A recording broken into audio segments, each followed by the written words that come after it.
Hi, I'm Brady Stewart. I've been getting some questions on YouTube about how I train my rotator cuff muscles.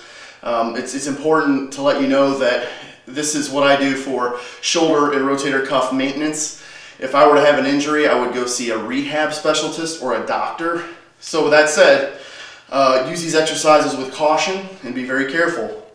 I typically stick to 5 to 6 different rotator cuff exercises, hitting the rotator cuff at different angles. The first exercise is what I call band shoulder retraction exercise.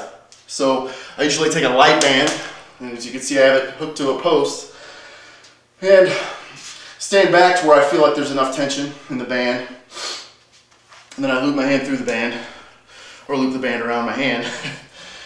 And I stand far back, letting my shoulder fully, extend in front of my body. Body's perpendicular to the pole. Let my shoulder kind of relax towards the pole, and then I perform this exercise for 20 to 30 repetitions, and I try to do it as strict as possible. So, like I said, 20 to 30 reps, I'm only going to do about 5. And I'll repeat with my left hand. It's the only time I do that exercise. Next exercise is I do a band external rotation. Again, I take another band. This is a micro mini band. I stand far away from the pole where I feel like I have enough tension. It's about here for me. Trying to keep my elbow tucked into the side as much as possible. And I perform this exercise for sometimes 30 to 50 reps depending on how my rotator cuff feels. But I'll do that with both hands as well.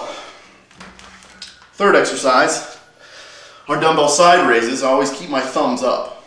Just like on the shoulder retraction exercise, I always keep my thumb pointing upwards and I pull into my shoulder. Okay? Same type of, hand placement. So, dumbbells at the side, and I'll do this for 30 reps, just one set. There's no need in going real high on these either. My fourth exercise is a external rotation laying down on my side.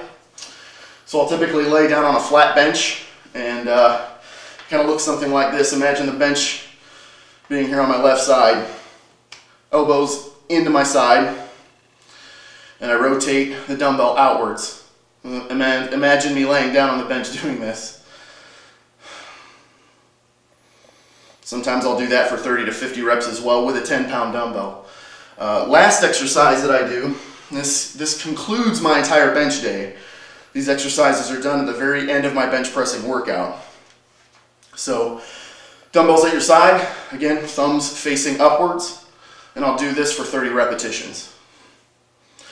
And know that I'm not really using heavy weight. It's only a 10-pound dumbbell, but I usually don't have very long rest periods between all these sets.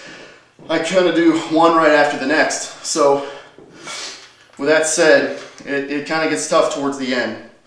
But I personally feel that doing the higher repetitions builds a little more tendon strength and also promotes a lot of blood flow to the shoulder complex.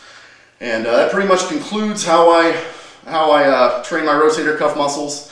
Other than that, for shoulders only, I typically do a lot of high rep military presses sitting on a flat bench with no seat back. A lot of guys, they use their ego when they go in the gym. They don't think about their entire shoulder complex or shoulder girdle as a whole. So what they'll end up doing is they end up sitting right up next to a military press bench, and they end up doing some type of a hybrid military press, incline bench press exercise. Well, if they would take that seat back out of the equation and they would just use their own body stability, your shoulder is going to be worked from all angles.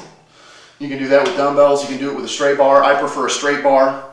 But again, I usually do 3 sets, 15 to 20 repetitions, and that's about it for my shoulders. So I hope this was informative, and thanks for listening.